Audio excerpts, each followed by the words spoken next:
อยากโอนเงินหรือว่าอยากมอบมาไล่หรืออยากมอบอิหยังให้บ่ต้องส่งไปทางอาจารย์ผู้เพราะว่าคันส่งไปทางอาจารย์ผู้น้องบ่ได้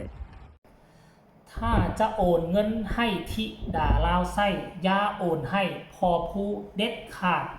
มิฉะนั้นน้องจะบ่ได้หับเงินว่าสั้นเดะให้โอนไปให้พอเท่าแม่เท่าโอ้โหปากเจ้าไปแดกอีหยังมาเนาะสบายดี FC แฟนคลับทุกทานมาพบมาพ่อกันคลิปนี้มีเรื่องราวที่บ่ค่อยดีปานใดบ่อยากให้มันเกิดขึ้นในกลุ่มบ้านฮักของน้องธิดาลาวเลยในคนที่เอิ้นตัวเองว่าเป็น FC แฟนคลับเป็นพ่อฮักแม่ฮักบ่อยากให้มีคำนี้ออกมาจากปากพวกเจ้าเลยที่ผ่านมานี่ค่อยก็คิดว่ามันมิดมันเงียบไปแล้วแต่ว่าจังใดมือนี่มาได้ยินคอมเมนต์แบบนี้อีกตืมจากปากพอภูศรีวิไลเพิ่นได้อ่านแล้วเพิ่นก็รู้สึกบ่สบายใจมันเหมือนกับว่าพอภูกำลังหลอกไส้บ้านน้องธิดาลาวอยู่นั่นหมายความว่าน้องมาอยู่ตลอด1 ปีนี้ที่ผ่านมาน้องบ่ได้ไส้จักกีบจักอัดเงินมาลัยที่เขาเจ้าโอนมาให้พอภูแม่นบ่คนที่เว้าคนที่คอมเมนต์มันคงจะมีหลักฐานละที่มันจึงกล้าเว้าขั้นกรณีว่าเว้าลอยๆแบบบ่มีหลักฐานแบบเว้าเพื่อการเดาเอาซื่อๆเดี๋ยวเจ้าจะโดนเขาเจ้าฟ้องเด้อเนาะ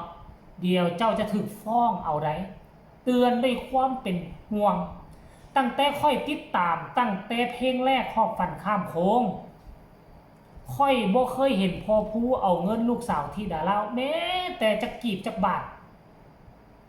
แม้แต่กระทั่งลูกเอายัดใส่ตีนใส่มือให้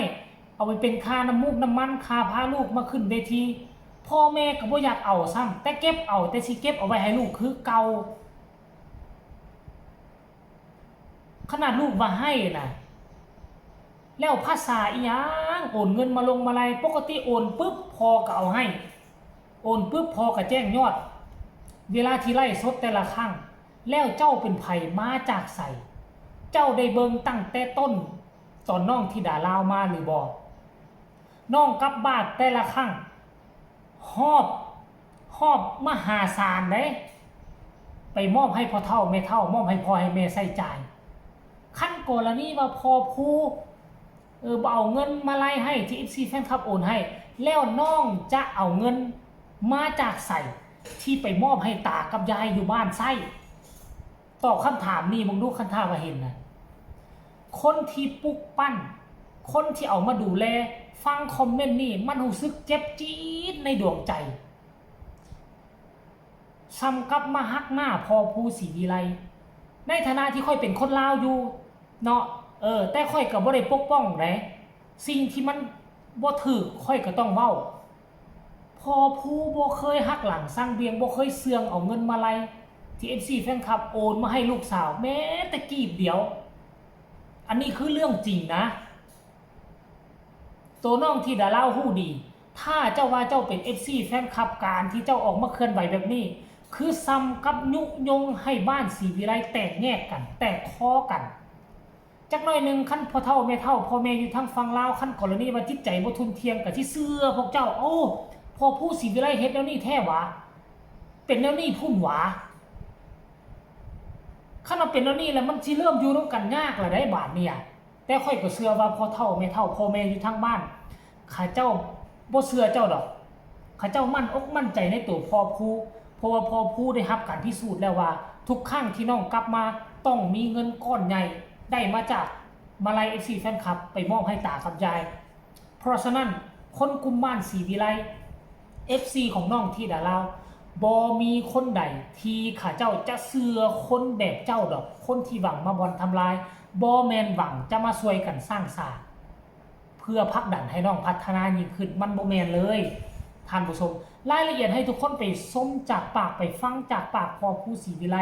ว่ามีคนคอมเมนต์เว้าให้แบบนี้แท้บ่ไปชมพร้อมๆกันเลยคนที่มีความตั้งใจที่สิฮัก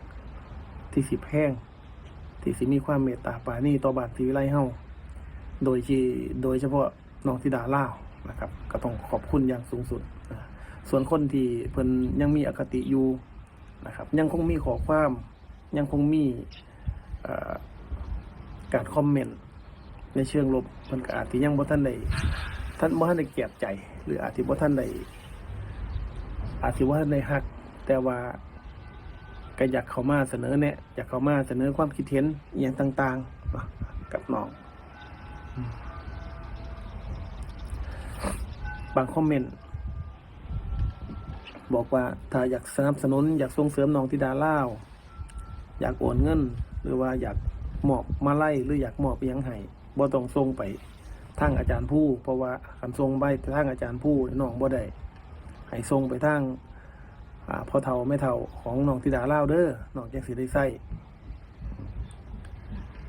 มันก็พูดแบบเหมือนว่าขันอยู่นำผู้บ่าวผู้นี่ผู้บ่าวผู้เอาเปรียบน้องบ่ได้ใส่น้องบ่ได้จับบ่ได้บายแต่ก็ดีนะ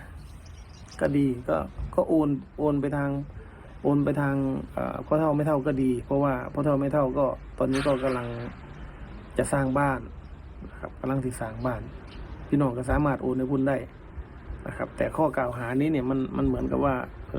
ถ้าพูดแบบนี้เนี่ยเหมือนกับว่ามันเป็นข้อกล่าวหาว่าผู้บ่าวผู้นี่เอาเปรียบ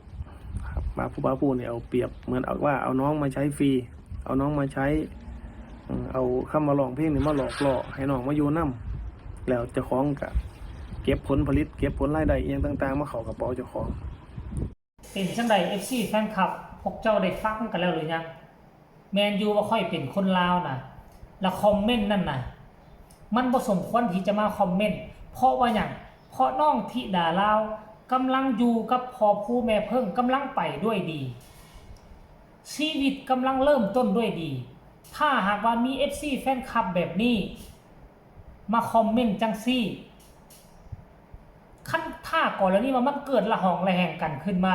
แม่นผู้ใดจะเอาน้องธิดาลาวไปปลุกไปปั้นต่อแม่นผู้ใดจะเอาน้องไปดูแลต่อ แล้วน้องจะมีชื่อเสียงแบบนี้ต่อไปบ่ถ้าหากว่าลุดมือพอผู้แม่เพิ่งไปคนที่มาคอมเมนต์มันรับผิดชอบไหวหรือบ่มันสามารถเอาไปปั้นต่อได้บ่ถ้าเป็นไปได้พอผู้คันเปิดบ่ได้ก็ย่านก็ส่งมาให้ค่อยอยู่ทางฝั่งลาวค่อยจะเปิดสื่อเปิดหน้าเปิดตามันโลดคนแบบนี้บ่สมควรที่จะให้มาเป็น FC ธิดาลาวและค่อยก็เชื่อว่า FC ส่วนใหญ่ทั่วโลกเขาเจ้าบ่เห็นดีเห็นพร้อมกับคอมเมนต์ขยะแบบนี้คอมเมนต์ขี้เหงื่อแบบนี้มือบ่พายแต่เอาตีนไปขวางทางน้ำเอาตีนจุ่มน้ำแทนทีละเจ้าบ่เคยให้มาไล่เขาเจ้าบ่ช่วยพักดันเจ้าก็อยู่ซื่อๆเบิ่งซื่อๆคันถ้าอยากคอมเมนต์เจ้าก็คอมเมนต์แบบสร้างสรรค์ก็คอมเมนต์บอกว่าเสียงดีเสียงม่วนน่ะหรือว่าเสียงบ่ดีเสียงบ่ม่วนสมควรจะแก้ไขแนวใดพอผู้ควรจะเฮ็ดแนวนี้เด้อก็แนะนำไปเพื่อให้มันโด่งมันดังก็ช่วยกันวางสิพอผู้บ่ว่าหยังแต่อันนี้การที่เจ้ามาเว้าแบบนี้คือจับต้นส้นปลายและก็บ่มีหลักฐานมันเป็นการกล่าวหาลอยๆคือใส่ให้ป้ายสีใส่ให้ป้ายสีอันเห็นเพิ่นมีขั้นห้องเฮ็ดเฮือนอยู่เห็นเพิ่นมีทางเข้ากำลังสิสะพานและเจ้าก็สิมาคาดเดาว่าเอาเงินมาลงมาไล่ลูกเต้าเหล่ากาคนทัวทั้งสองฝากฟังไปน้ำของเขาหู้จักดีแล้วว่าพอผู้เนี่ยจกไส้ตนเองนะที่พาลูกไปขึ้นคอนเสิร์ตแต่ละเทือบนโมเมนต์เขาเซิร์นลูกเต้าเหล่ากาได้เขาเซิร์นพอผู้แล้วพอผู้ก็เอาเงินตัวนั้นมาใส่น้ำมันจ่ายค่าอยู่โรงแรมจ่ายค่ากินพาลูกพาเต้าไปขึ้นเวทีน้ำกันแล้วเงินค่าจ้างของพอผู้ก็เมิดไปแต่ละงานนั้นขั้นกรณีว่าเอาลูกไปเป็น 4-5 คนไปเต้แม่เพิ่งพอผู้น่ะเงินก็เหลือมาลดแล้วเงินค่าตู่พอผู้ที่เขาเจ้าจ้างไปแต่อันนี้ยอมบ่ตับซื้อเว้าคำบ่มวนยอมจกดาบตัวเองเพื่อจะให้ลูกมีเวทีขึ้นเพื่ออยากโปรโมทลูกเพื่ออยากให้คนอื่นฮู้จักธิดาลาวแต่มาได้ยินคำเว้าแบบนี้ห่วยเป็นค่อยๆก็เสียใจแล้วแต่ค่อยเชื่อว่าพอผู้กับธิดาลาวกับครอบครัวธิดาลาวเขาเจ้าบ่ได้เชื่อเจ้าดอกเขาเจ้าฮักแพงกันเขาเจ้าฮู้ตื้นลึกหนาบางซึ่งกันและกันแล้วเขาเจ้าบ่ลงกลเจ้าเด็ดขาดดอก เอาสำหรับ FC ที่ด่าลาว FC พอครูเห็นคลิปนี้แล้วเนาะเห็นอ่านข่าวของเจบอลาวแล้วพวกเจ้ามีความคิดความเห็นแล้วใดส่งข่าวมาได้ หรืออยากเติมแต่งหรืออยากเพิ่มเติมให้มันซาใจคอมเมนต์มาได้ทางใต้คอมเมนต์ฝากกดไลค์กดแชร์ลาทานผู้ชมไปก่อนสบายดี